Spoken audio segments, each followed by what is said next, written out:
Assalamualaikum warahmatullahi wabarakatuh. Alhamdulillah, nahmaduhu wa nasta'inuhu wa nastaghfiruh, wa na'udzu billahi min syururi anfusina wa min sayyiati a'malina. Man yahdihillahu fala mudilla lahu wa man yudlilhu fala hadiya lahu. Ashhadu an la ilaha illallah wahdahu la syarika lah wa ashhadu anna Muhammadan abduhu wa rasuluhu, amma ba'd. Fadil Ustaz Saiful Azhar, hadirin dan hadirat sekalian, pertamanya saya ucapkan tahniahlah kepada tuan-tuan yang mendapat kerajaan-kerajaan masing-masing. Tuan-tuan puas hati ke ni?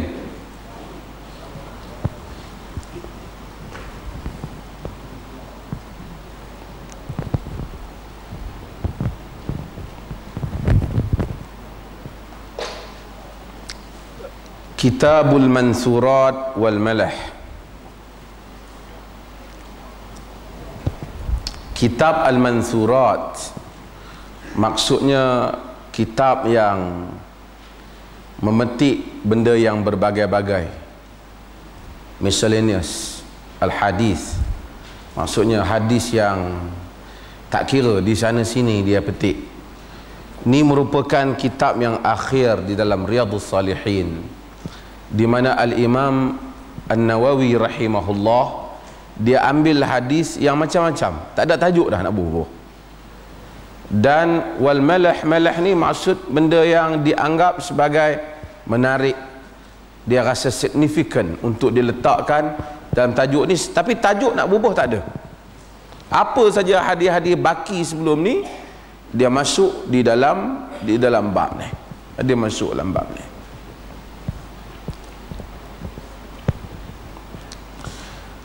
Okey. Anin Nawas bin Sam'an radhiyallahu an. An-Nawas bin Sam'an radhiyallahu an adalah sahabat Nabi sallallahu alaihi wasallam. Sam'an bin Khalid ialah bapa Nawas ini, ia juga sahabat. Dikatakan beliau pernah datang berjumpa Nabi dan Nabi bagi hadiah slipper Nabi kepada dia. Bagi kat dia slipper Nabi. Tak banyak ahli-ahli sirah yang menyebut tentang sejarah An-Nawas bin Sam'an. Tak banyak. Ibn Hajar cerita sikit, Ibnu Abdul Bar cerita sikit. Tak banyak cerita tentang dia dan tentang bapa dia. Tapi hadis ni dia ada riwayat. Antaranya dia meriwayatkan hadis ni, hadis yang mana berada di dalam Sahih Al-Imam Muslim. Kata Nawas, zakara Rasulullah sallallahu alaihi wasallam ad-Dajjal dzata ghada. Satu hari Nabi sallallahu alaihi wasallam menyebut tentang satu pagi, Nabi SAW cerita tentang Dajjal. Tentang Dajjal. Perkataan Dajjal dalam hadis ni maksud Dajjal yang muncul pada akhir zaman. Orang Arab guna perkataan Dajjal untuk merujuk kepada kaki dusta ataupun khabar yang tidak benar. Sebab itu di kalangan Ahlul hadis, apabila dia nak hukum rawi, dia maratibur ruwah, siapa yang belajar dalam ilmu hadis, martabat rawi sampai martabat yang last. Kalau Ibn Hajar dia ada 12 martabat rawi, 6 martabat rawi yang diterima dan 6 martabat rawi yang ditolak. 6 martabat yang akhir rawi yang ditolak itu, antara kalau dia nak sifat, dia kata Dajjal. Dajjal ni maksud kaki bohong habis lah. Apabila orang-orang Kedah jadi ahli hadis, mereka kata Dajjal. Jadi orang kali mereka ambil daripada ahli hadis. Dajjal Dajjal maksudnya orang Melayu guna juga, dia kata hang jangan duk pedajai aku, maksud hang jangan duk temerang aku lah kan. Dia pedajai aku betul-betulnya, maksudnya dia betul-betul perkena aku habis-habisan. Nabi SAW sebut pada suatu hari berhubung dengan Dajjal, fakhaffadha fihi wa rafa'a hatta dhanannahu fi ta'ifatin nakhl. Fakhaffadha fihi wa rafa'a.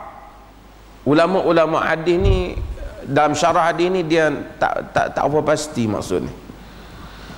Khafadha fihi wa rafa', sebahagian kata mungkin maksud Nabi cerita tu nampak macam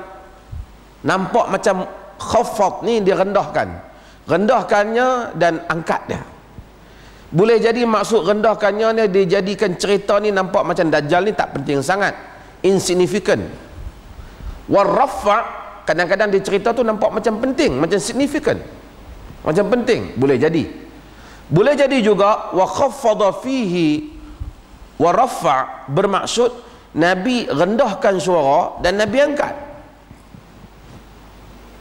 Ni masalah rawi, dia masa dia cerita tu, maksud dia kata baginda merendahkannya dan mengangkat. Kita tak tahu dia rendah dia angkat tu benda apa, dia angkat suara ke, dia rendah suara ke, dia angkat kisah tu ke, dia rendahkan kisah tu, kita tak tahu. Tapi salah satu boleh jadilah makna ni, salah satu boleh jadi makna ni, salah satu. Ini juga masalah pada hadis-hadis, terutama kadang-kadang hadis-hadis hukum, juga ayat-ayat Al-Quran. Dari segi bahasa kita faham, tapi dari segi maksud kita tak faham.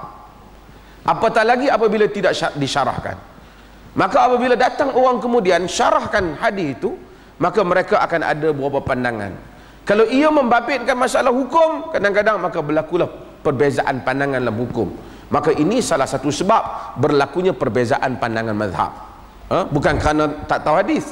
Hadis yang sama tapi tafsiran yang berbeza. Hadis yang sama tapi tafsiran yang berbeza.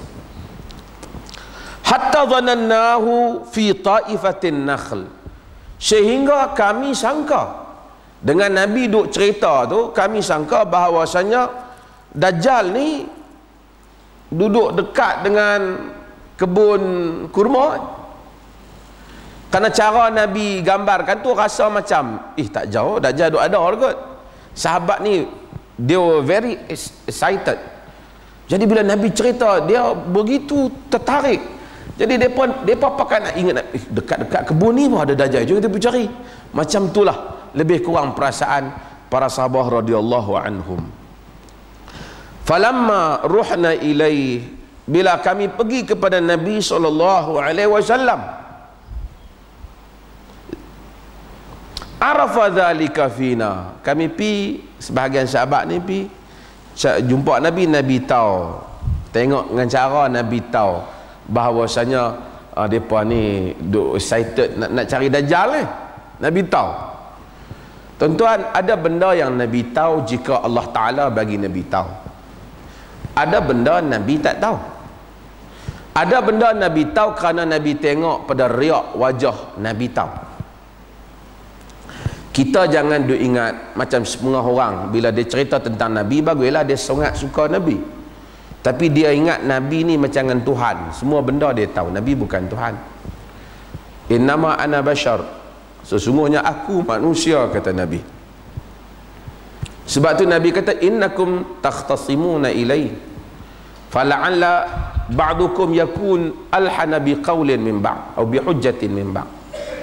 Kamu berkelahi mai hujah pada aku, berkelahi, bergaduh, berbeza pendapat, awak mari pada aku.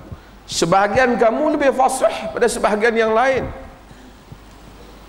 maka aku putuskan hukum nahwa ma sami'at, berdasarkan kepada apa yang aku dengar. Faman qata'tu lahu min haqqi akhihi fa innama qata'tu lahu qit'atan minan nar fala ta'khudh. Sesiapa yang aku bagi benda padanya yang bukan hak dia, tapi kerana dia pandai cakap, maka sesungguhnya aku potong untuknya daripada potongan api neraka, dia jangan ambil, kata Nabi. Maksudnya orang mai kepada Nabi SAW, Nabi dengar hujah. Nabi kata sebahagian orang aku bagi benda kat dia kerana dia cakap betul, dia cakap pandai, tapi dia tidak, hujah tidak di pihak dia, kebenaran tidak di pihak dia. Nabi kata sesungguhnya aku bagi padanya potongan daripada api neraka, jangan diambil. Nabi tak buat bila orang mai kat Nabi, Nabi test pegang, hang salah dia betul, Nabi tak buat dah. Tuhan tak bagi yang tu. Kalau Nabi buat macam tu, tak ada qadhi, tak ada hakim selepas tu yang boleh tiru, yang boleh nak mencontohi Nabi SAW. Semua orang kata Nabi tak apalah, dia ada power boleh test. Tak, semua orang berdasarkan proses. Maka semua orang macam tu. Kalau orang pergi kepada Nabi SAW, hak Nabi putih kata hang betul, padahal kita tak betul, Nabi kata sesungguhnya awak mengambil potongan daripada api neraka, jangan ambil. Macam mana kalau kita pergi kat hakim, hakim bohong? Bukan hakim bohong, hakim putus berdasarkan kita, kerana kita sewa, kita ambil, kita hire satu lawyer yang pandai, walaupun sebenarnya kita salah, kita ambil hak orang lain, sesungguhnya kita ambil potongan daripada api neraka. Potongan daripada api neraka ni jaga. Walaupun atas kertas kita menang kes, Nabi kata ambil potongan daripada api neraka. Kalau hak Nabi pun potongan daripada api neraka kerana kita pi kecoh, macam mana dengan hak mai daripada bukan Nabi, yang mai bukan Nabi. Tapi dalam kes ni sahabat mari Nabi SAW tahu keadaan mereka. Nabi kata masya'nukum, Nabi kata apa cerita kamu ni, apa cerita kamu? Dia orang datang, Nabi kata masya'nukum. Nabi kata apa cerita kamu? Tengok, Nabi tengok barangkali duduk kalut, dajjal. Setengah orang, ada orang dia memang minat benda hak ke depan, benda hak ada depan mata dia, dia tak berminat kan? Ada mazhab ataupun ada aliran yang macam tu, macam orang minat cerita hak dia tak nampak, cerita hak benda hak nak mai, apa akan berlaku tahun depan. Dulu kan ada heboh pada bulan Ramadan akan dengar satu suara yang kuat, semua orang tu hak benda hak duk ada dia tak sibuk, hak nak mai tu dia sibuk. Ada orang dia di jenis tu. Kalau kita sibuk benda yang ada fakta tak apa. Ni kalau sibuk benda yang tak ada fakta, orang cerita akan berlaku. Nabi cerita, yang ni Nabi cerita, mereka tanya Nabi, apa yang Nabi cerita? Benda ada fakta. Cuma mereka tak jelas tentang apa yang Nabi cerita, mereka mai jumpa Nabi. Qulna ya Rasulullah, zakartal dajjal ghada fakhafatta fihi wa rafa'ta hatta zanannahu fi ta'ifatin nakh. Wahai Rasulullah, ada dia Rasulullah sebut pasal dajjal, Rasulullah sebut pasal dajjal. Ini sekali lagi dia menggunakan perkataan yang sama, fakhafatta fihi wa rafa'ta. Kamu angkat dan kamu rendahkan dan kamu angkat. Boleh jadi Nabi rendahkan suara, boleh jadi Nabi angkat suara. Boleh jadi makna yang tadi sebahagian tafsir, boleh jadi Nabi tunjuk dia macam insignificant, boleh jadi Nabi tunjuk kadang-kadang macam very significant.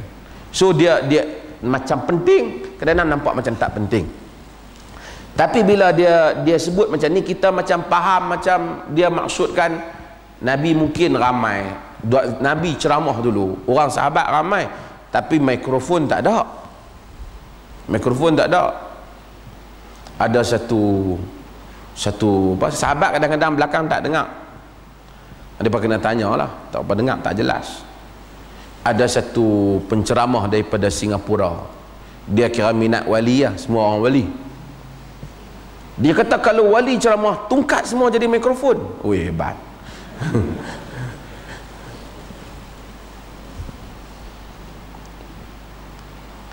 Ada penceramah yang terkenal di kalangan para ulama seperti Ibnul Jauzi, dikatakan kalau ceramah sampai 10,000 orang, dikatakan pemidato yang baik, ceramah yang sedap, kira cakap ceramah orang yang riqul qulub, yang hati lunak bila orang dengar. Tarqiqul qulub, dia melunakkan hati bila dengar ceramah Ibnul Jauzi. Tu pun orang kena sampai. Kita kena tahu ada perbezaan masa. Tuan-tuan kalau bangun tengah malam, duduk di negeri yang tak ada pembangunan, orang bisik jauh pun kita dengar sikit-sikit. Tapi oleh kerana dunia ni dah polluted dengan macam-macam sound, bunyi, kita tak ada bunyi kereta sana, bunyi mesin, jadi macam-macam bunyi menyebabkan kita tak lupa dengar sekarang ni. Tapi kalau kita pi di tempat, hatta di satu tempat di dalam negara ni ke di mana-mana, yang mana pendalaman tengah malam, semua kita dengar, sunyi, orang cakap pun kita dengar, kerana suara tak tercemar. Zaman Nabi SAW tak ada jentera, tak ada apa. Apabila cakap memang orang dengar. Habis tinggi ada kuda, ada apa. So kita kena tahu konteks di mana kenapa cakap boleh dengar, cakap boleh dengar sampai ke belakang. Tu pun sahabat tak dengar apa yang Nabi SAW, tak apa jelas, dia rasa perlahan sebagai apa yang Nabi cakap. Dia kata fazananna fi ta'ifatin nakhl, kami sangka bahawasanya dia berada dalam kawasan kebun kurma. Kebun kurma. Pasal Madinah ni banyak kurma. Jadi sebab tu Nabi bila nak sebut tentang zakat, Nabi sebut kurma. Nabi sebut kurma, Nabi sebut bali, Nabi sebut gandum. Pasal itu bila Nabi sebut tentang arak, Nabi kata innamal khamr min hataini syajaratain, macam saya sebut dulu. Sesungguhnya arak daripada dua jenis pokok ni, iaitu kurma dan tamar dan anggur. Sehingga timbul perbezaan mazhab. Adakah selain daripada tamar dan anggur, kalau dibuat arak, dianggap arak ataupun tidak? Pasal Nabi kata sesungguhnya tamar daripada dua jenis ni. Kalau lain daripada tamar, sesungguhnya arak daripada dua jenis ni, tamar dan anggur. Jika lain daripada tamar dan anggur, orang buat arak, umpamanya arak daripada beras, ataupun arak daripada apa lagi negeri kita boleh buat,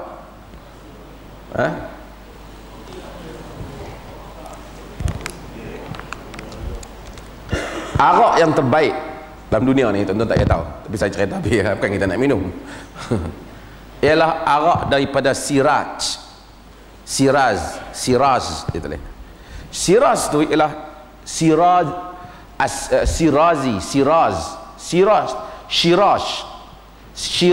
tu ialah wilayah di Iran, Asfahan, Shiraz, sekarang di Iran.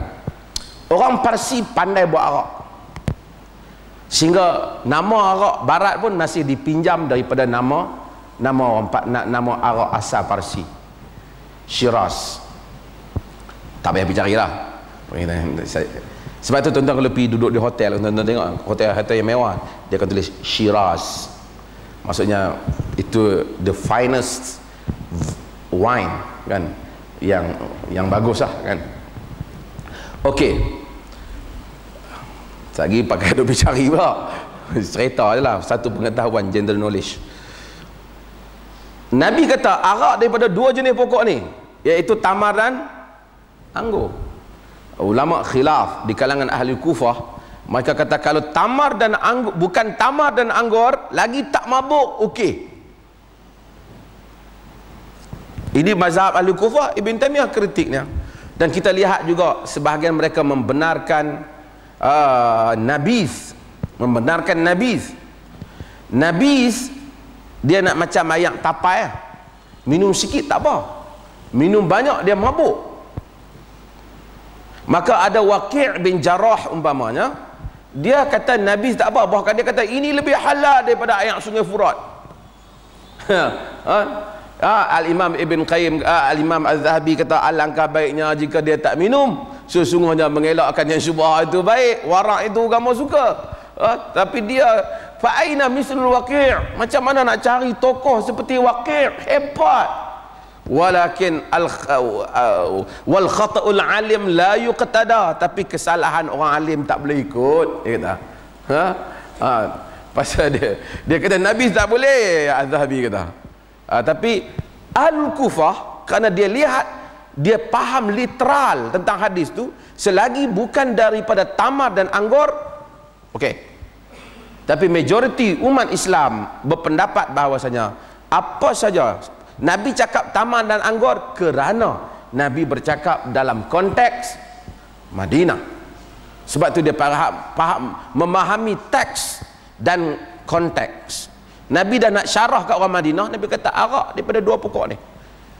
Tapi bukan menafikan kemungkinan untuk arak dihasilkan daripada yang lain. Okey. Faqala ghairud dajjal akhwafuni alaikum. Selain daripada dajjal yang lebih aku takut kepada kamu. Nabi kata selain daripada dajjal aku lebih takut kepada kamu. Maksudnya ada lagi benda lain yang aku takut selain daripada dajjal. Pasal Nabi masih ada masa tu. In yakhruju wa ana fikum fa ana hajijuhu dunakum. Jika dajjal itu keluar dan aku masih ada, fa ana hajijuhu dunakum, maka aku adalah orang yang akan, I will defend you against him. Maksudnya aku akan mempertahankan kamu untuk lawan dajjal. Kalau Nabi masih ada, tapi Nabi tak ada, dajjal tak keluar pada zaman Nabi. Nanti panjang kita akan tengok cerita dajjal ni. Hadis ni pun kita tak boleh baca habis kerana dia panjang, kita akan baca sikit separuh dia. Wa in yakhruj walastu fikum, jika dajjal keluar dan aku tak ada, famru'un hajiju nafsihi, maka setiap orang jadi penahan, jadi defender untuk diri dia sendiri. Setiap orang jadi bela diri dia sendirilah. Nabi kata kalau aku ada, aku pergi lawan dajjal. Aku akan berhujah untuk menghadapi dajjal. Orang Kedah kata dajjal lah, sebab orang Kedah hadis-hadis juga. Dajjal, aku akan lawan dajjal. Tapi kalau sekiranya aku tak ada, kamu semua kena lawan diri kamu. Wallahu khalifati ala kulli muslim. Allah Ta'ala itu khalifah aku bagi setiap orang muslim. Khalifah ni siapa? Maksudnya apa? Allah lah yang akan, maksudnya Allah lah yang akan jaga kamu. Dari segi literal bahasanya macam Allah lah yang ambil tempat aku untuk pelihara kamu. Bukan maksud Allah tu Nabi lebih kuasa pada Allah, tapi lagi literal maknanya macam itulah. Maksudnya kalau aku tak ada, macam kita lah kata, kalau aku tak ada besok ni, kau harap Tuhan lah jaga hampa. Bukan maksud kalau aku ada, Tuhan tak perlu. Tapi maksud hampa kena lawan sendiri, doa kat Tuhan lah. Sebab tu kita bila doa Allahumma anta sahibu fis safar wa khalifatu fil a'al, kita doa musafir. Ya Allah, engkau adalah tuan punya musafir dan khalifah kepada keluarga yang ditinggalkan. Bila kita tinggalkan keluarga, khalifatu fil a'al, kita minta Allah tolong jaga family kita, kan? Allahumma inna nas'aluka fi safarina hadha albirra wat taqwa wa min al-amali salih ma tarda. Allahumma hawwin alaina safarana hadha wa twi 'anna bu'dahu. Allahumma anta sahibu fi safar wa khalifatu fil ahl. Kan kita sebut Allah, kan? Allahumma inna fi albirra wat taqwa, Allahumma inna nas'aluka fi safarina hadha albirra wat taqwa. Ya Allah, kami minta padamu dalam musafir ini albirra wa taqwa, kebaikan dan takwa. Wa minal amali salihi ma tarda, dan amalan salih yang kau redha. Allahumma hawwin alaina safarana hadha, ya Allah mudahkan musafir kami ini. Wa twi 'anna bu'dahu, lipatkanlah kejauhan dia bagi kita rasa dekat. Allahumma anta sahibu fis safar wa khalifatu fil ahl. Ya Allah, engkaulah tuan punya musafir dan galang ganti kepada keluarga yang ditinggalkan. Tu orang baca doa musafir bila kita nak keluar. Saya tengok kapal terbang Arab Saudi baca 2-3 kapal terbang baca. Terbang Malaysia pun baca kot belakangan ni. Ada islamisasi tu ada lah, kan. Cuma pilihan raya dia tak berapa betul.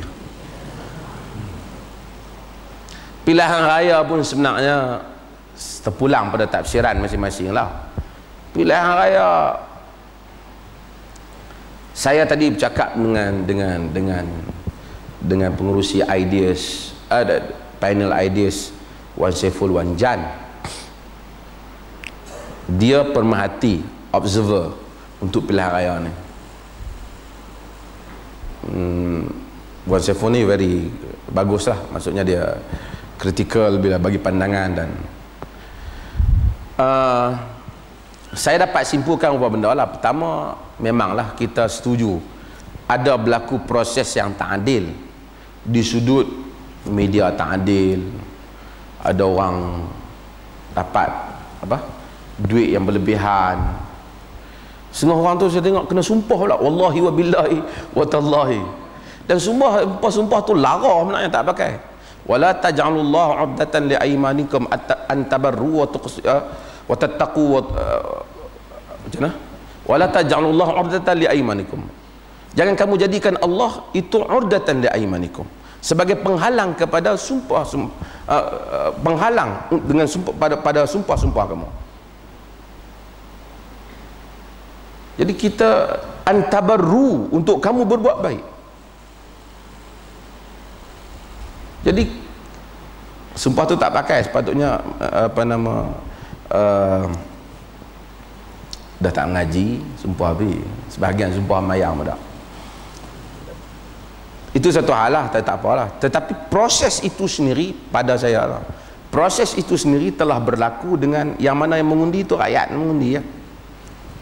Dan kata dia laporan yang kata Bangla di sana sini tu ada 1, 2, 4, 5 laporan kot, tapi tidak menyeluruh lah. Tidak menyeluruh. Dan blackout yang orang kata tu tak berlaku, tak ada tempat yang orang boleh sebut ada. Semua orang sebut tapi orang tak boleh sebut di mana, tak ada. Tak ada. So kita ni apapun sebagai penilai, kita berpegang pada fakta lah. Yang ada lah, yang tak ada lah. Jadi rakyat Malaysia telah mengundi macam tu. Keputusannya Barisan Nasional menang. Tetapi popular vote, majoriti rakyat telah mengundi Pakatan Rakyat yang tu ya. Jadi tahniahlah Barisan Nasional kerana menang merintah, dan tahniahlah Pakatan Rakyat kerana dapat popular vote. Popular vote tu dia lebih pun, saya ingat berapa, 300-400 ribu. Majoriti macam tu lah. Tak apa, boleh cuba lagi. Siapa-siapa yang masuk itulah. Ada juga orang kalah, kawan-kawan yang bagus macam Datuk Saifuddin kalah. Tu di kalangan BN sendiri. Okey.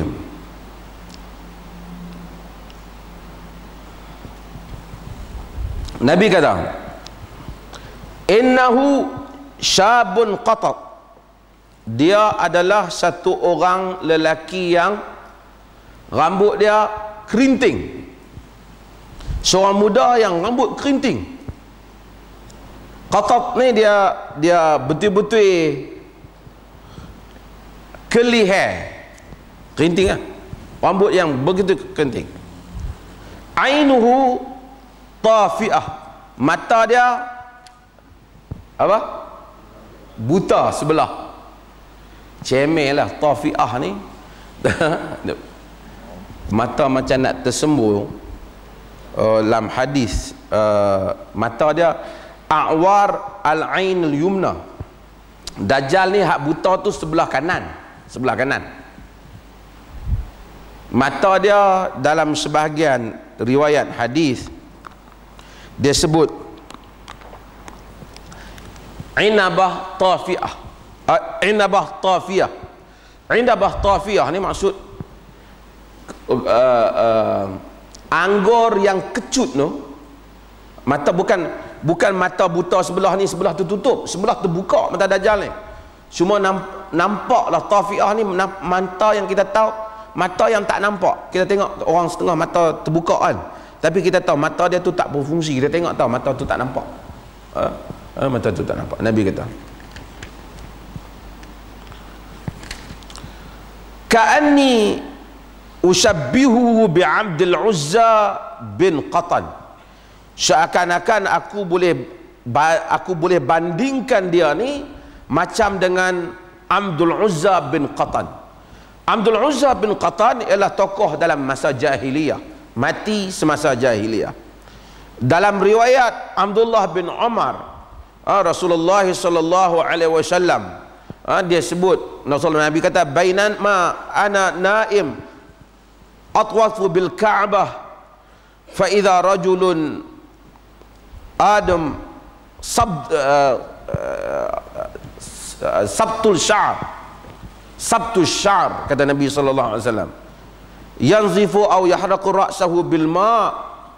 Masa aku duduk tengah tidur, aku nampak, aku tawaf Kaabah, aku tengok satu orang lelaki yang sabtu syar, yakni rambut lurus, dia duduk tengah basuh rambut dia. Depa kata Isa bin Maryam, tu Isa bin Maryam. Kemudian Nabi tengok lagi, waltafattu fa idza rajulun jasim ahmar.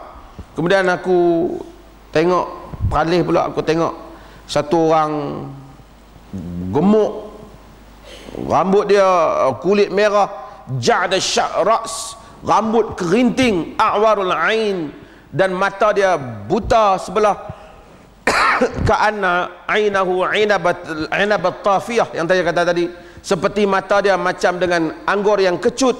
Hadza dajjal, ini dajjal. Nabi kata, dan aqraban nas bihi syabahan bihi Ibn Qatan, rajul min Khuza'ah, dan orang yang boleh aku kata dekat nak sama muka dengan Dajjal ni, Ibn Qatan, yakni Abdul Uzza bin Abdul Qatan daripada Khuza'ah. Dia dah mati dah. Nabi, masa Nabi dakwah pun dia dah tak ada, dia mati zaman jahiliyah lagi. Dia mata dia macam tu Dajjal. Nabi SAW beritahu. Dia belah kanan. Mursyid Dayan belah mana? Kanan kiri? Pasal apa pirate ramai yang mata sebelah tutup? Dia suka tiru style Dajjal lah. Pirate of the Caribbean. Okey, faman adrakahu minkum falyaqra alaihi fawatih suratul kahf. Siapa yang jumpa Dajjal, maka baca pembukaan surah Al-Kahf. Nabi bagi petua. Sekali kita hurai sikit kenapa Nabi suruh baca surah Al-Kahf. Kemudian Nabi kata, innahu kharijun khallatan baina Syami wal Iraq. Dia akan keluar daripada satu lorong, satu jalan, satu tempat di antara Syam dan Iraq, yakni di antara Syria dan Iraq. Sebahagian kata di Asfahan. Dajjal akan keluar, ternyata dia tak keluar main di Malaysia lah. Sekali ikut kalau ada geng-geng Arkam duk kira kat mana nak bagi keluar kat Malaysia pula. Dia tak. Dajjal Nabi kata dia keluar antara Syam dan Iraq. Fa'asa yaminan wa asa shimala. Dia merosakkan kanan dan kiri. Maksudnya kok mana jalan yang dia lalu, dia rosakkan, dia musnahkan. Hak ni kehebatan Dajjal. Nabi kata, ya ibadallah fasbutu, wahai hamba-hamba Allah, tetapkan kamu, tetapkan takut dengan Dajjal ni. Dajjal dalam hadis ni, Dajjal, satu orang lelaki panggil Dajjal. Pasal bila mari sebahagian orang cuba, Dajjal ni sebenarnya mereka, dia hanya nampak dunia saja, akhirat. Ini semua tak masuk akal dengan hadis-hadis yang banyak tentang Dajjal yang mensifatkan dia memang seorang lelaki. Bukan kata metafor, satu benda yang Nabi cakap secara bahasa kiasan. Tak. Memang Nabi cakap sesuatu Dajjal, satu orang. Dan ini ulama-ulama salaf menyebut bahawasanya, sebab itu kalau kita tengok ada orang ada kelebihan, boleh buat satu benda walaupun berserban besar, nampak jubah hebat, dia bukan tanda dia benar. Kerana Dajjal boleh buat hebat lagi. Kita akan tengok nanti. Sebab tu hatta di kalangan Al-Qushairi dan diulang-ulang oleh Ibnu Taimiyah rahimahullah, idza ra'aita rajulan yatiru fil hawa fala taghtaz hatta illam yakun muwafiqan lil kitabi was sunnah. Jika kamu tengok satu orang lelaki terbang di udara pun, tak usah duk heran selagi dia tidak menepati kitab dan sunnah. Kok mai satu orang mai lepas-lepas kita pergi minum air dia tiba-tiba sihat. Dia kata dia ni mesti betul ajaran dia. Belum tentu. Kadang-kadang Tuhan mustajab lambat tu. Ada beberapa gereja di Filipina, orang sakit dia jampi boleh berdiri. Bukan tentu. Ini semua tidak menjadi bukti kebenaran. Kebenaran atas dalil kitab dan sunnah. Kebenaran atas dalil kitab dan sunnah. Kalau nak kira buat benda pelik, khariqul adah, Dajjal khariqul adah. Dajjal buat benda lebih pelik. Qulna ya Rasulullah, wa ma labsuhu fil ard. Wahai Rasulullah, berapa lama Dajjal duduk di muka bumi? Dajjal duduk berapa lama? Qala arba'un yawman. Nabi kata Dajjal duduk berapa lama? 40 hari ya. Tapi yaumun kasanah, satu hari pandang dia macam setahun. Wa yaumun kasyahr, satu hari panjang dia macam sebulan. Wa yaumun kajum'ah, satu hari panjang dia macam seminggu lah. Dia kira satu Jumaat tu seminggu. Wasairu ayyamihi ka ayyamikum, dan hari-hari Dajjal yang lain sama macam hari-hari kamu lah. Jadi kalau kita kira jadi berapa? Setahun campur sebulan, campur jadi 31 setahun 31 hari, campur lagi 37 hari lagi.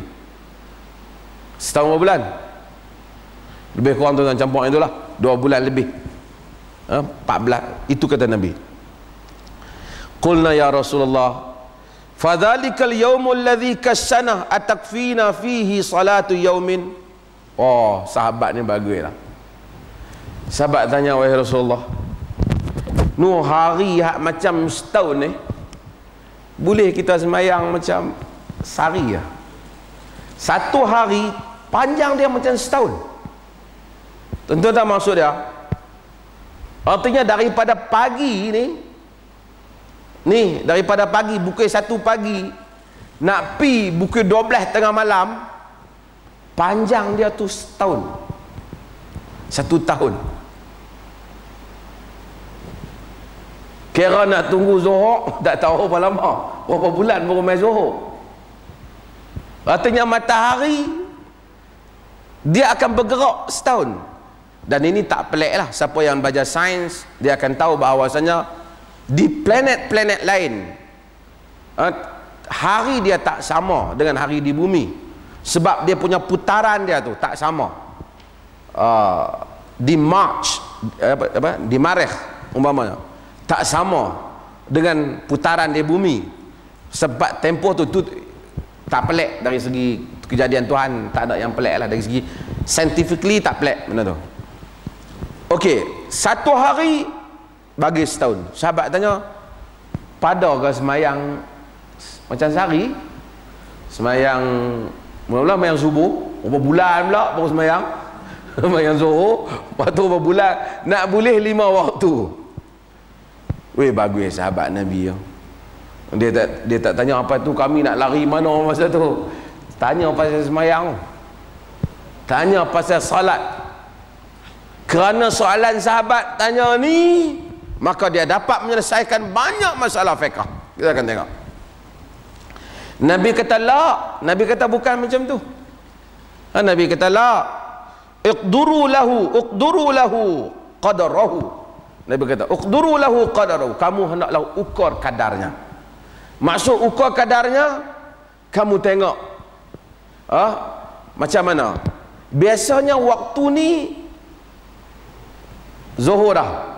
Kan? Kita sembahyang subuh, antara subuh dengan zuhur berapa jam? Lebih kurang kata 6-7 jam. Kita agaklah kita rasa 6-7 jam kita sembahyang zuhur. Lepas tu kita rasa pula lagi 4 jam kita sembahyang asar. Nabi suruh kita kadarkan. Sebab dah time tak boleh kira. Bila waktu tak boleh kira, waktu dah tak normal, maka kita kena pakai kadar biasa. Dan saya pakai hujah ni juga semasa saya dalam fatwa kebangsaan, apabila ahli angkasawan kita nak pergi, sebagian kata sana tak biasa semayang, kena turun bawah. Kalau tu pi 6 bulan kacau. Dia tahu macam mana matahari tak ada. Saya kata, saya berpendapat hendaklah pakai waktu Vancouver. Sebab Vancouver adalah tempat di mana angkasawan kita naik. Bagaimana waktu semayang di situ, kita kadar, kita pakai hadis Dajjal. Kita pakai hadis Dajjal. Juga hadis ni membantu kepada negeri-negeri yang mana siang memanjang ataupun malam memanjang, terutama di kutub utara dan selatan. Dan mana-mana negeri yang tak normal waktu malam dan siang dia, tak ikut peraturan waktu malam dan siang tempawang, dia hendaklah kadarkan waktu dia berdasarkan negeri yang terdekat yang ada matahari. Sebab tu ulama khilaf bagi negeri-negeri yang terlalu panjang malam dia, subuh siang dia siang terlalu panjang, malam dia sikit sangat. Saya berpendapat lagi mana ada manusia mampu, dia tak ada masalah. Dia umpamanya kalau kita pergi last saya di United Kingdom, buka puasa ingat lebih kurang dekat nak pukul 9 lah, pukul 8 lebih. Lepas pada tu sekejap kita semayang pukul 9, lepas tu semayang maghrib, isyak, start lagi pukul 2 lebih sikit dah masuk subuh. Pergi semayang tarawih apa semua, makan-makan, kita kena jalan pula pergi masjid lah. Waktu dia terdekat. Tapi kalau ada negeri yang lebih dekat, tinggal sejam ya, waktu 2 jam ya umpamanya, dia ada pilihan. Kalau dia sama ada, dia sabar dengan waktu tu, ataupun dia mengikut waktu yang dia kadarkan dengan waktu yang terdekat berdasarkan hadis ni. Berdasarkan hadis ni. Bila tak normal, kita kadarkan waktu terdekat. Sama juga apabila kita naik kapal terbang. Bila kita naik kapal terbang, kita tak mampu nak kadar, kita tanya dia tak tahu, waktu bawah tak tahu, semua tak ada pilot tak boleh bantu kita, dia punya anak-anak kapal tak boleh bantu kita. Dalam dunia ni, tuan-tuan tahu anak kapal, stewardess yang duduk, tu tahu, dalam dunia ni anak yang tak sama dengan bapa, anak kapal lah, muka tak sama semua, tak apa yang cerita. Tapi yang kita boleh tanya dia, dia tak boleh bagi tahu, dia tak tahu. Kata sekarang waktu berapa, dia tak bantu kita. So kita agak tight, kita pakai hadis uqduru lahu qadrahu, uqduru lahu qadrahu, pakai kadar kita. Agak-agak jam ni masuklah waktu subuh. Tadi dah tidur lebih kurang dah 7 jam lah. Tadi kita naik lebih kurang kata pukul 10. Biasanya 7 jam main masuk waktu subuh lah. Kita semayang. Kalaulah kata kita miss pun tak apa, kita dah ikut kaedah. Tapi kalau ada orang boleh bantu, dia boleh bagi tahu sekarang masuk subuh tempat yang itu okey. Kalau tak, kita kena kadar. Tak boleh time sampai 48 jam.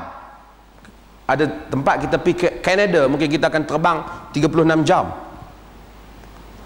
Tiba-tiba kita semayang macam 5 waktu ya, dia tak boleh.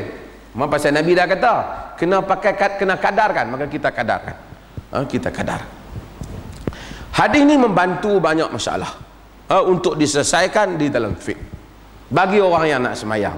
Bagi orang nak semayang. Sama juga kalau orang yang terkurung. Orang kita pergi masuk lautan, tak ada waktu semayang, tak tahu, tapi kita ada jam, tak nampak matahari pun kelam, musim hujan, masuk zuhur ke tak lagi, kita boleh andaikan. Tapi biasanya apabila kita dalam keadaan musafir macam tu, kita boleh jamak dan qasar. Tapi kita boleh andaikan masuk ataupun tak waktu dengan andaian. Kalau macam mana kalau kita silap, Allah Ta'ala dia memaafkan. Setengah orang ni dia kira Tuhan nak hukum ya, silap hukum. Dia tak. Benda yang kita buat ikut peraturan kemudian dia silap, Tuhan tidak hukum. Setengah orang dia suka confuse benda ni. Dia tak maksudkan talak pada isteri dia. Ustaz kata talak. Dia kata rambut lawa.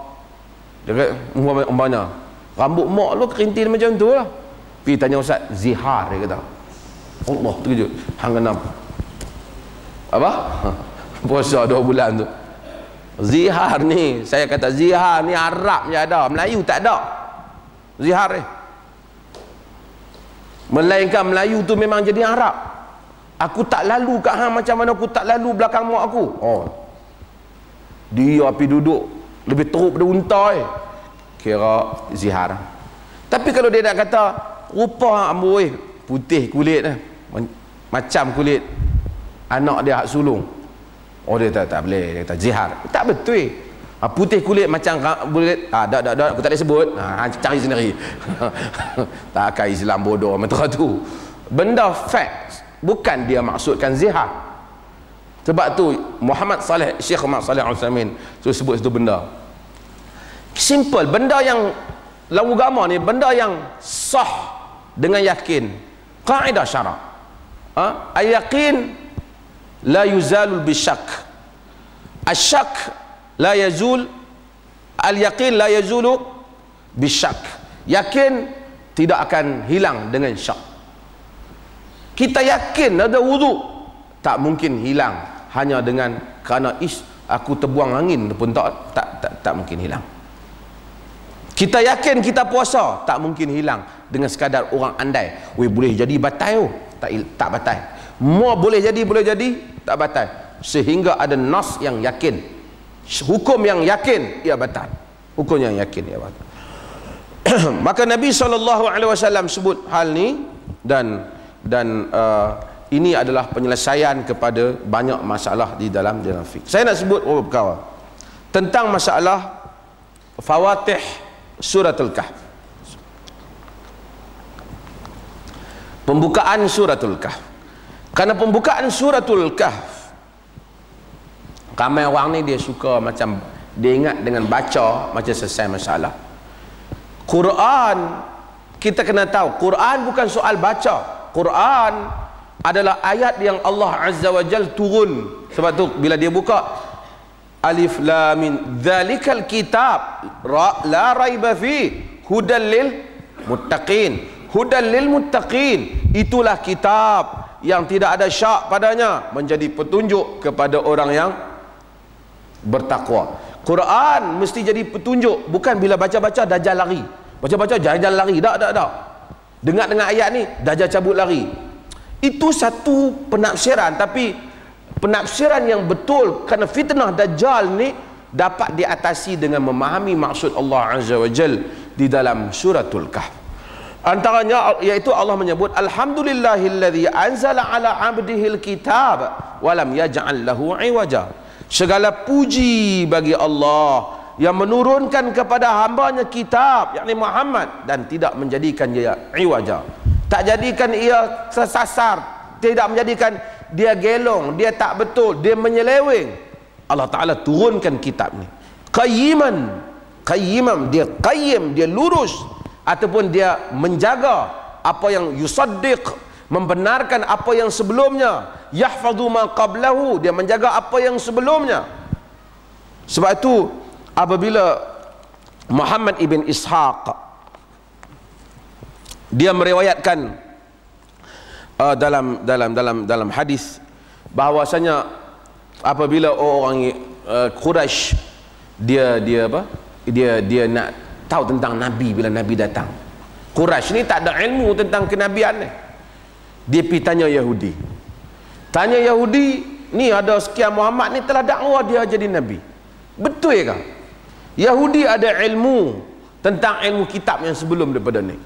Tanya rabai-rabai dia, tanya rahib-rahib Yahudi. Rahib Yahudi kata, tanya Muhammad, tanya dia ni tentang 3 perkara. Pertama tanya dia tentang fityatun zahabu fid dahril awal. Sekumpulan pemuda yang pergi, yang lari. Cerita orang dulu. Cerita tentang Ashabul Kahf ataupun Ashabul Kahfi lah. Orang Melayu sebut Kahfi, dia kena sebut belakang tu. Tapi Ashabul Kahf sebenarnya macam kita surah Al-Asr, Wal Asr kita kena panggil surah Wal Asri. Surah Wal Fajr kita kena panggil surah Wal Fajri. Memang dia tulis Fajr, tapi Arab dia tak baca lah. Bila dia wakaf dia tak baca benda tu. Apa nama, apa rumah VC USM, mana orang lah pergi bubuh bahasa Arab tu, baitun jannatun, apa dia tulis, apa saya tak ingat. Tapi kira kawan yang habaq tu memang leceh lah. Kira tak betul bahasa. Sebab tu anak kita kadang-kadang dia tak pen kita ajak qalamun, jadi dia qalamun kan, jadi qalam sebenarnya qalam ya. Hak tu tanwin tu dia dari segi bahasa lah. Kalau ada alif lam dia jadi al-qalamu saja kan. Sebab tu kita ada orang nama Syamsul disambung tu. Sebenarnya Syams kan, nama dia Syams. Syamsul tak ada, Syams matahari. Jadi kita pergi sambung, dan sambung tu tak ada pula. Tak apa, Melayu boleh. Okey.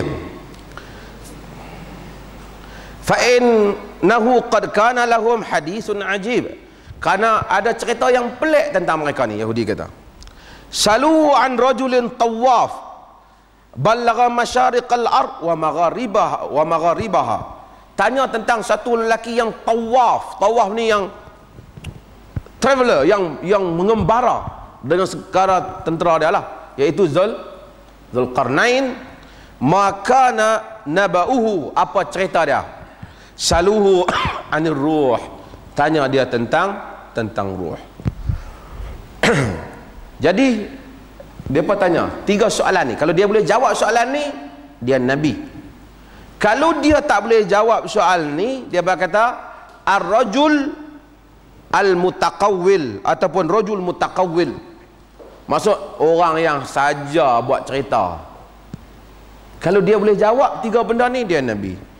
Nabi SAW dalam hadis, bila orang mai tanya, oleh kerana nabi ni sentiasa berhubung dengan Tuhan, dan dia pun bukan nak jadi nabi, Allah Ta'ala yang lantik dia jadi nabi. Dia tahu hubungan dia dengan Tuhan. Jadi dia kata, mai besok akhbirukum ghadan bima sa'altum anhu, aku bagi tahu kamu besok apa yang kamu tanya. Lupa, tak cakap pula insya-Allah. Tu nabi. Lagi teruk seorang kata no if, tak ada if, confident mesti ya. You come and see me 6 May, I will be the MP. Tu dah, tu dia amat teruk tu. Why you so confident? Because of Prime Minister. Pasal apa hang yakin sangat? Oh, Prime Minister punya teruk. Punya teruk, dan memang tak jadi, alhamdulillah.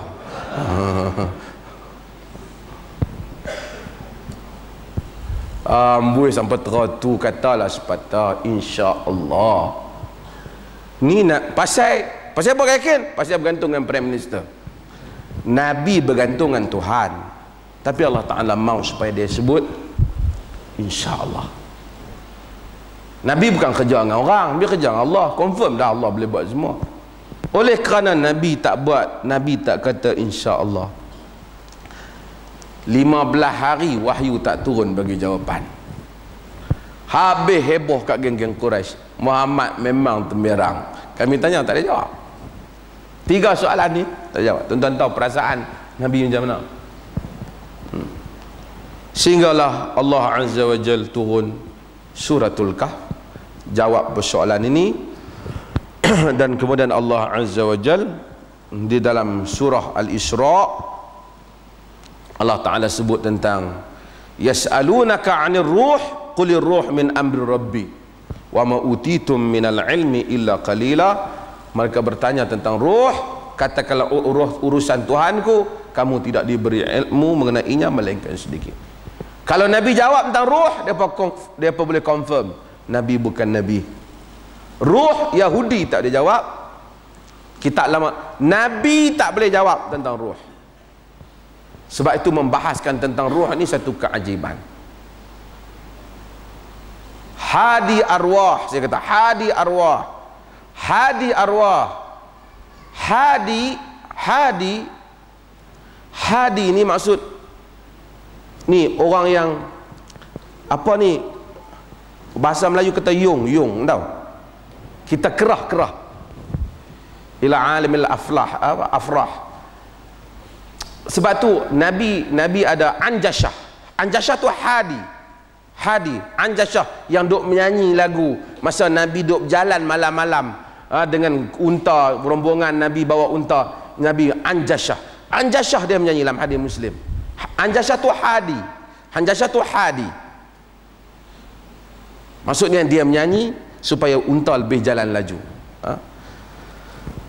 Sebahagian hadis sifatkan tentang ruh, sehingga Ibn Qayyim kalau kita tengok apabila dia sifatkan tentang ruh, sebahagian tu tidak ada hadis melainkan cerita.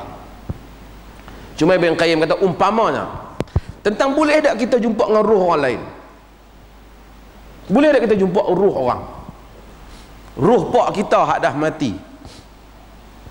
Ibn Qayyim dalam Al-Arwah, kitab dia Ar-Ruh, mensabitkan, dia menyatakan boleh. Alasan dia tidak tiga hadis. Asalnya dia kata kerana sabit ulama-ulama di kalangan salaf menceritakan bagaimana mereka bertemu dengan imam-imam yang sebelum daripada ini di dalam mimpi mereka. Maksudnya bila orang tu tidur, ruh kita terangkat pada satu tempoh, satu tahap, ketika itu mungkin tak kita boleh berjumpa dengan orang yang berada di alam ruh. Ibn Qayyim terima benda ni. Jadi kontroversi buku Ibn Qayyim yang itu, kerana orang kata macam tak sama dengan guru dia Ibn Taimiyah rahimahullah. Tapi hakikatnya orang kata dia ditulis buku sebelum jumpa Ibn Taimiyah, tak benar, kerana dalam buku itu menyebut banyak kali nama Ibn Taimiyah. Dalam buku itu juga ada pandangan Ibn Qayyim. Dalam buku itu juga menyebut tentang berjumpa dengan ruh Ibn Taimiyah.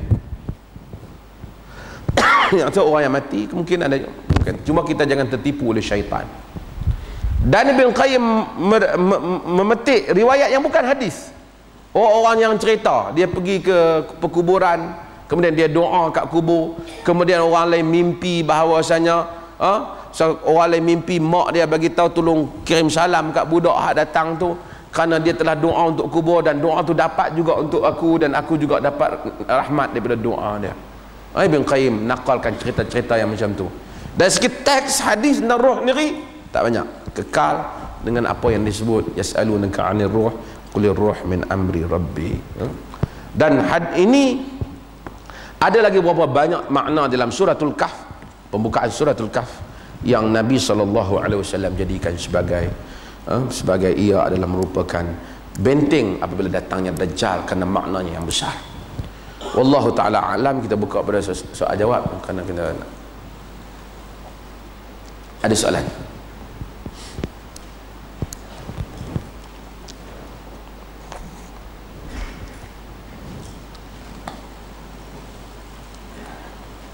Ya.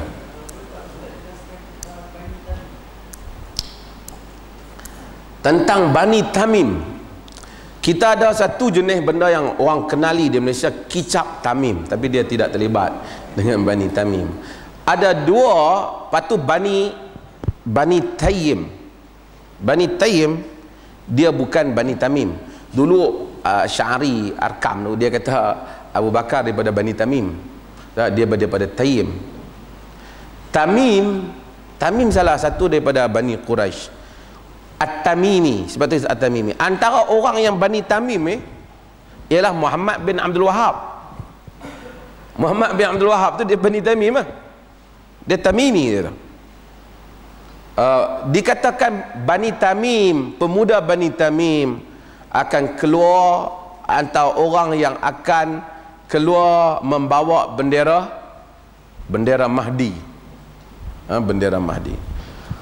Hadis-hadis tentang masalah ni tidak begitu kuat. Sebahagiannya disebut Abu Nuaim sebut di dalam kitab Al-Fitan, dan disebut sebahagian oleh ulama-ulama hadis dalam bab kitab Al-Fitan wal Malahim, disebut Fitan wal Malahim. Bani Tamim ada hadis-hadis yang tak begitu kuat sebut tentang kemunculan Bani Tamim. Sebahagian detailkan nama dia, kata nama dia Syu'aib bin Saleh. Syu'aib bin Saleh. Sebahagian sebut dia akan muncul daripada Khurasan. Dan hadis-hadis ini tidak begitu kuat. Hari ini tuan-tuan sama. Semua episod ajaran sesat sama. Semua ajaran sesat. Bila guru mati dan guru tu tak boleh penuhi benda hak dia kata masa hidup, dan pengikut akan kata bohong, mereka akan create satu lagi kepercayaan dia tak mati, dia hanya menghilangkan diri. Semua sama. Ambillah cerita apa sama. Hatta episod Imam Mahdi pun sama, semua sama. Dia hanya menghilangkan diri. Dan dalam nak muncul balik tu, mereka akan buat macam-macam lah. Kalau tidak, pengikut akan lari. Kerana pengganti guru tu dia juga akan ambil benefit daripada pengikut ni. Sebab tu Arqam antara benda yang dia bijak, kan? Bukan kata dia betul, bukan dia bijak, dia terlebih cerdik. Antara benda yang dia buat ialah sebelum dia munculkan ajaran Arqam itu, maksudnya sebelum dia kempen ajaran Arqam yang Syar'i nak bawa, dia orang yang pertama buat kempen bahaya Syiah. Jika kita tengok Syar'i awal buat keluar buku bahaya Syiah,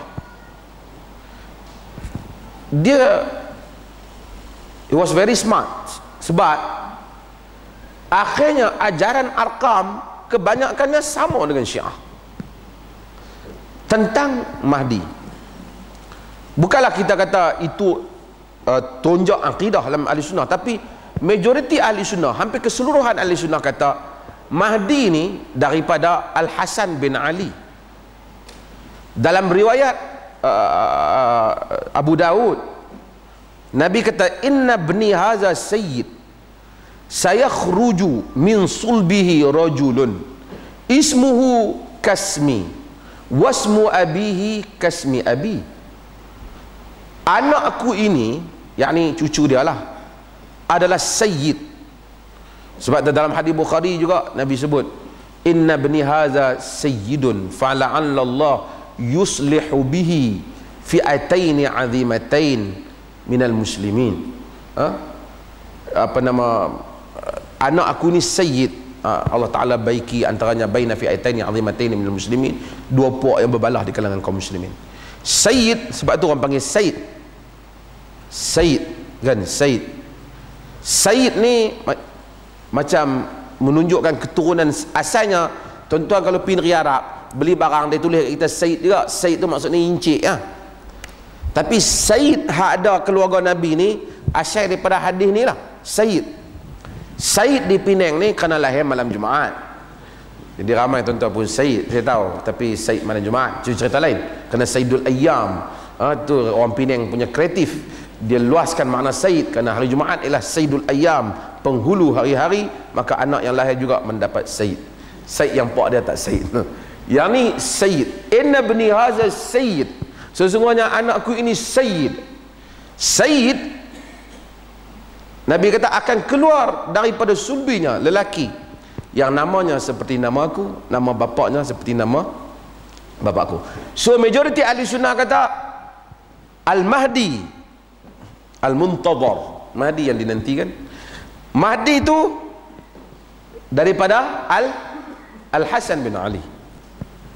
Syiah tak berapa suka ke Al-Hasan, sebab Al-Hasan telah terlibat menyerahkan kuasa kepada Muawiyah pada Amul Jamaah, tahun perpaduan. Syiah sangat frust. Dia very frustrated dengan apa yang Al-Hasan buat. Sebab tu dia terpaksa ambil Hasan ni juga dalam Imam 12 pasal Hasan. Tapi dia tak suka benda Hasan buat, maka dia angkat Al-Husain. Jadi keturunan daripada Husain dikatakan akan lahirnya Mahdi. Arqam kata Mahdi daripada Al-Husain. Pasal Abdullah Suhaimi tu dia campur, dia pergi ke Husain, dia tak pergi ke Hasan. Sunni kata dia lahir, Arqam kata dia muncul. Sama dengan Syiah. Dan banyak lagi lah. Sebab tu even dari segi movement sama. Sebelum muncul Mahdi akan ada orang yang akan tolong jadi wakil Mahdi. Dalam istilah Syiah yang mutaakhir, dia gunakan istilah naibul imam. Sebelum Khomeini memperkenalkan wilayatul faqih, dia memperkenalkan wilayatul faqih itu kuasa faqih. Hak tu Khomeini punya kebijaksanaan. Dia buat negara, dia tengok orang tak mau taat, dia kata kena taat pada dia sebab dia wakil faqih. Dia panggil the absolute authority of faqih. Dia panggil wilayatul faqih. Wilayatul faqih ni tu Khomeini punya mazhab. Ramai ulama Syiah tak setuju. Di dalam bid'ah, ahli bid'ah sendiri tak setuju. Kan? Bid'ah Khomeini tidak disetujui oleh ahli-ahli bid'ah yang lain. Kan? Kalau bid'ah ada ke Syiah tu. Okey. Khomeini mereka kata naibul imam maksud orang yang boleh mewakili imam. Sebelum Mahdi keluar, dia ni akan bercakap bagi pihak Mahdi. Sunni tak ada benda ni dalam Sunni. Mahdi keluar, kita perlu tengok. Arqam buat Sya'ri wakil Mahdi. Jadi Arqam ambil semua pemikiran Syiah. Cuma hatta cara Khomeini kena buang negeri ke Perancis, balik ambil negara. Sya'ri pun buat benda yang sama. Dia kena duduk luar negara, lepas tu dengan bah apa semua, dia balik nanti dia akan ambil negara. Dan dia gagal. Khomeini berjaya. Jadi tak ada pemuda Bani Tamim dalam Sya'ri, tak jadi pemuda Bani Tamim. Tapi kicap Tamim memang Melayu setakat saya tahu.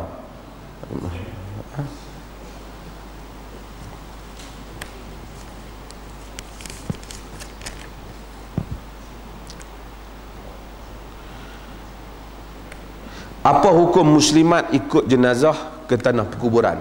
Khilaf, dua pandangan. Satu pandangan di kalangan ulama ada yang mengharamkannya. Tetapi wallahu taala alam, saya berpendapat sama dengan qaul kata memakruhkannya. Haram jika sekiranya dia boleh menyebabkan berlakunya niyah, berlakunya ratapan. Kalau dia boleh kontrol, dia tak termasuk. Hadis Ummu Atiyah dalam masalah ni, dia kata Nabi larang walam ya'zam alaina, tapi dia tak habis-habisan larang benda ni. Kan? Perempuan. Nabi larang orang lelaki juga dulu masa awal, kuntu nahitukum an ziyaratil qubur fazuruha al-an. Nabi kata kan, aku dulu larang kamu ziarah kubur dan kamu boleh ziarah dia sekarang. Kemudian sebab kata ulama-ulama hadis kerana disebabkan kerana Nabi tak mau berlakunya amalan jahiliyah. Tapi apabila amalan jahiliyah telah dikikih, sahabat telah faham Islam, maka mereka boleh ziarah kubur. Tapi kalau orang yang memang kalau pi kubur suka nak buat khurafat, dia haram pi. Dia kena pakai hadis awal tu. Kalau pi kubur dia mula nak fikir khurafat. Kadang-kadang setengah orang dia belagak lebih, tak ada apa pun. Saya tengok siapa dia di Penang itu ni. Alah, ada orang kaki gebang besar tu dalam kampung, kena ada gebang besar. Dia bukan ada apa, cerita, weh, kalah Presiden Obama. Orang jenazah dia pergi tepi, ambil tanah, kepui-kepui tanah, baca apa tahu di tanah, bubuh kat telinga dia. Kawan ada budak-budak muda ni tak tahu pun, ambil lah orang tua ni kata, pergi bubuh kat telinga. Orang tanya pasal apa yang nak pergi buh kat telinga? Dia tak ada cara-cara aku bagi dia boleh jawab. Cu dia. Dia tunjuk pandai. Setengah orang macam tu. Bukan ada dia tengok orang lain semua ni.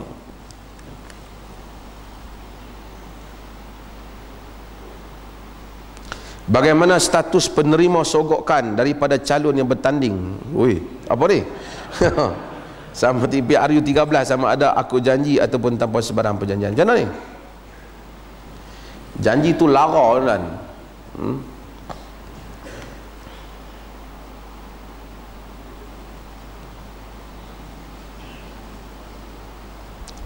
Mereka yang menerima sogokan tapi tak menerima. Tuan-tuan, oleh kita tak tahu kalau duit ni duit dia. Pertama kita tak boleh terima sogokan yang daripada awal. Kesian nandang. Saya tak tahulah sejauh mana benar parti-parti mana pun. Tadi saya pergi ada orang bagi kat saya satu kadang-kadang saya ingat orang tipu ya. Kita nak tuduh parti mana-mana pun susah juga lah. Tapi orang bagi satu bil kosong tu, dia tulis bonus apa tu, lucky bonus ke apa tu, RM50. Suruh bubuh nombor IC bagi. Makcik kalau ni esok lepas mengundi kalau menang bagi balik kita bagi RM50. Benda yang tak ada cop apa, kertas kosong macam tu ya. Orang pakat berebut PC. Dari segi dunia pun kita kadang-kadang daif. Benda hak orang boleh tipu. Macam kadang-kadang orang main dulu, orang kadang-kadang syarikat pun main kat rumah kita.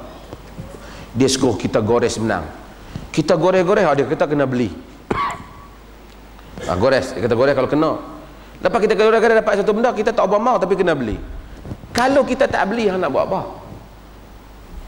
Bukan ada perjanjian.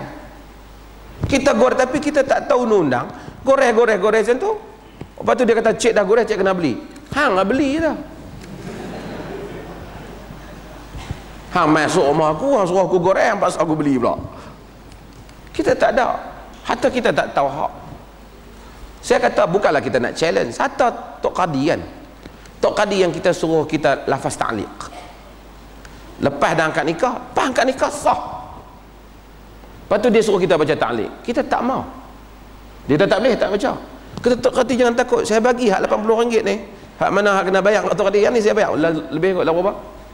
100 lebih. Okey tak apalah, RM100 ni saya bagi. Dia kena baca. Tok Qadi try baca hak. Untuk bini Tok Qadi macam mana? Kalau dia, saya bukan nak hasut tuan-tuan. Kalau kita tak baca, tak ada implikasi undang-undang. Kok Tok Qadi kata dia tak mau, apa ni saya tak mau sayang. Kita dah angkat nikah tadi, saksi semua ada dah. Kita tak tahu. Setengah orang, betul saya kata orang boleh ragging orang kan, kahwin kan. Duduk ramai-ramai, sah tak sah? Tak sah, ulang. Apa kuasa hang kata ulang? Orang dah angkat dah depan orang, sah lah. Lepas tu kata ulang, Tok Qadi pun ikut, ulang. Qadi apa? Orang angkat nikah. Kalau dia kata I do, sah. Kan?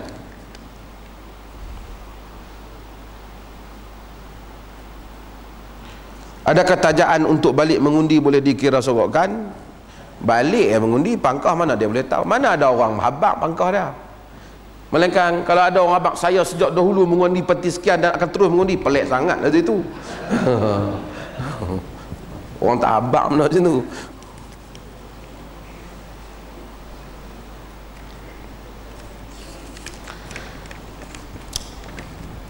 Bulan Rajab orang boleh berpuasa, termasuk digalakkan puasa dalam umum bulan-bulan haram. Tapi puasa khas Rajab ini tidak ada hadis yang demikian rupa. Salatul Raghaib yang dikatakan solat awal pertama Jumaat Rajab adalah solat batil. Yang ditentang oleh semua imam-imam sebelum ni. Hatta dalam mazhab apa? Dalam mazhab Syafi'i, Al-Imam Suyuti tentang sembahyang ni yang direka. Direka di Palestin. Kononnya malangnya sembahyang ni memang disebut dalam Ihya Ulumuddin. Al-Imam Nawawi tolak sembahyang ni dan menganggap ini ialah sembahyang yang dusta kepada Nabi SAW. Semayang ni orang Melayu tak berapa buat. Tapi bila sekarang ni main dengan TV, ustaz hak pakai serban nampak tu, buku celak apa tu, main benda-benda ni semua, kemudian mula banyak benda-benda ni orang duk cakap. Dan bila main Jumaat yang keempat tu, adalah orang duk buat semalang raghaib kerana ada hadis. Hadis ini palsu dengan sepakat ahli hadis. Apa salahnya? Ia baik. Tak kira dia hadis palsu. You balik Indon.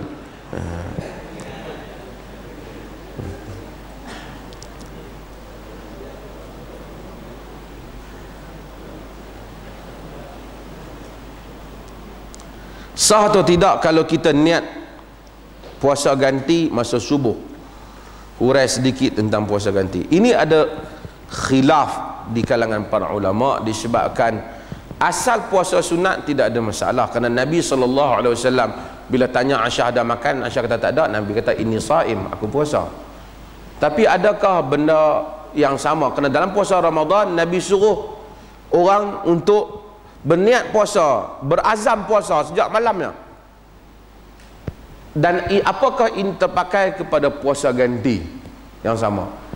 Saya bersetuju dengan pandangan para ulama. Oleh kalau puasa ni adalah puasa ganti, dia duduk pada makam puasa wajib lah, maka dia hendaklah disamakan dengan peraturan pada puasa asal, iaitu puasa Ramadan. Maka dengan itu tuan-tuan ganti hendaklah niat pada malam berkenaan menggantikan puasa berkenaan, tidak seperti puasa sunat. Ada soalan ni? Satu lagi last. Ya.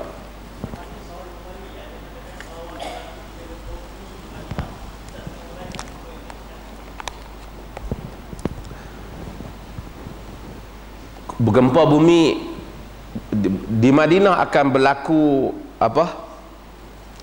Volcano yang api keluar daripada bumi. Itu adalah dalam hadis. Dan api itu akan dilihat cahayanya sehingga ke tengkok unta di Basrah.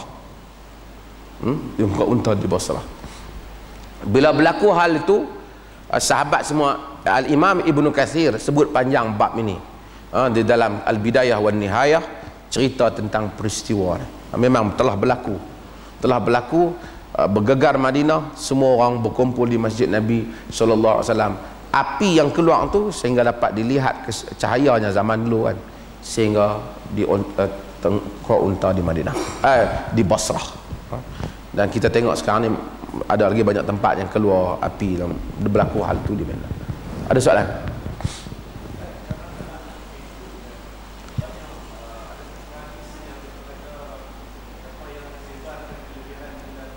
Tidak sahih hadis tu. Sekarang ni banyak, sebenarnya saya ingat hadis tu dimulakan oleh syarikat ni SMS Memang ada riwayat cerita supaya khabarkan tentang kelebihan rajab, tetapi tidak sabit. Al-Imam Ibn Hajar Al-Asqalani menulis khas tentang kebatilan banyak hadis-hadis tentang fadilat rajab. Nah, rajab. Tak ada tuan? Okey.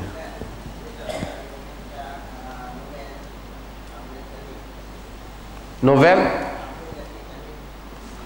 Abdul Latif Talib.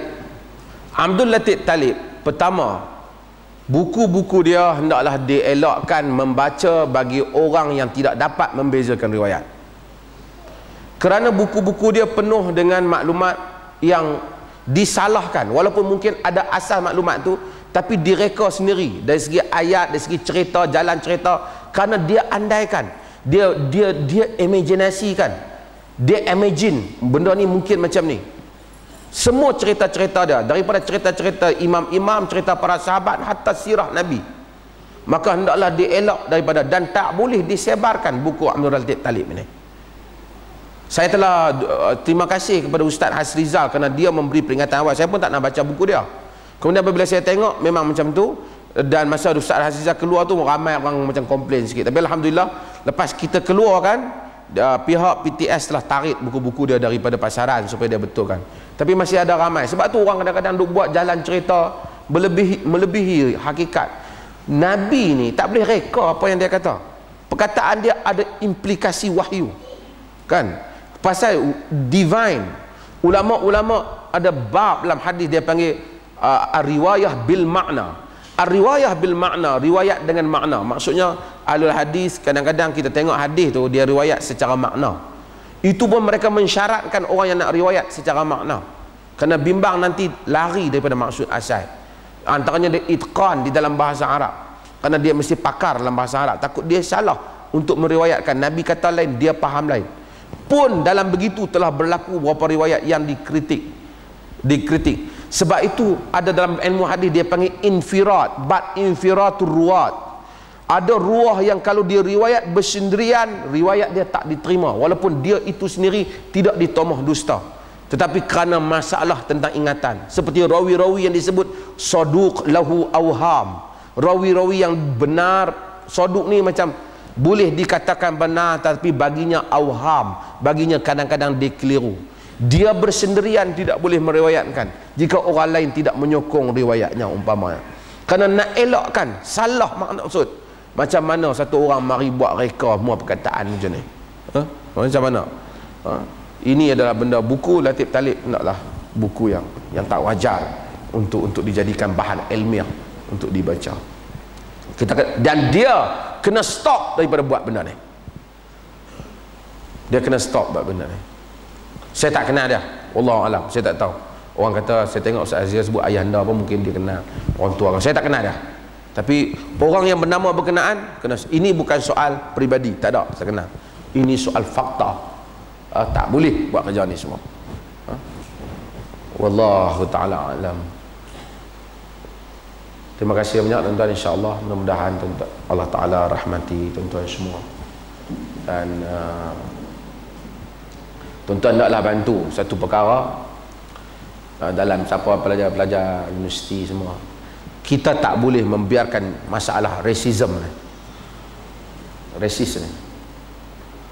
Kita dakwah, kita boleh kritik, tapi kita jangan timbulkan isu perkawanan yang akhirnya boleh mengundang kepada masalah negara keseluruhannya. Dan saya tak nampak, saya rasa negara dah habis dah pilihan raya. Bolehlah siapa yang tak setuju boleh bantah, tapi jangan buat apa-apa yang boleh menyebabkan rusuhan yang boleh memberikan lebih buruk lagi. Bantah, tak setuju, bagi petition semua. Kita pun tahu ada benda yang not really fair actually, jadi benda yang unfair dalam tetapi saya bimbang jangan merusuh, kerana merusuh tidak dibenarkan dalam syarak. Boleh membantah, merusuh tak boleh dibenarkan dalam syarak. Wassallallahu ala nabiyina Muhammad walhamdulillah rabbil alamin.